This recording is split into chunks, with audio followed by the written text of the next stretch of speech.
The way we talk about the pyramid as a pyramid, which sounds like something solid, but the way that I sometimes will draw it is that it's what's called a tree structure, meaning you have one point that has these three things, and each of those has three possibilities. Each of those has three possibilities.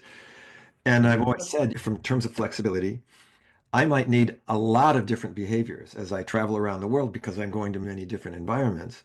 But those behaviors can be generated by a smaller number of capabilities, and those capabilities are motivated and driven and chosen by an even smaller number of values and beliefs.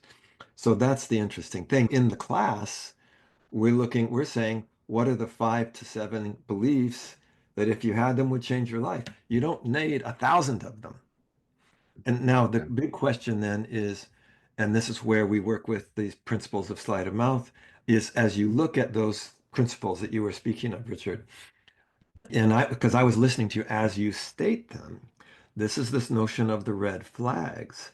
None of the things that you stated fit the quote red flags that we talk about, meaning they weren't problem oriented, away from, they weren't, there was none of it is about creating some big division in what we're calling our whole on that we're part of. So actually, I think those principles are the ones that are most generative. And this is what I would say is then the key. Some Mhm. principles are generative, some principles are divisive. And so what we're calling the quote, the shadow side of quote fundamentalism is that it creates these divisive limiting results, whereas these principles you were just expressing to me have all the qualities of a generative principles. You talk about service to the community and things like that. So that is, and I think that's a big part of what we want to also be getting across in the whole sleight of mouth work is as I'm listening, and the same thing, I could be listening to somebody else's, the religious belief of some other thing, and just going, what do I hear in that principle? Is it a generative principle? Is it an inclusive principle?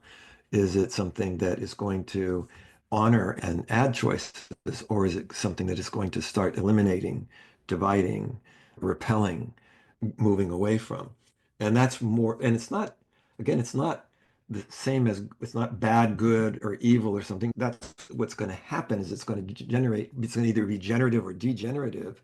And then you got to make the choice. But then if you have the choice, I don't know anybody who actually chooses The degenerative, worst. as long as it's really a choice. Some people do because they don't think there is any other choice.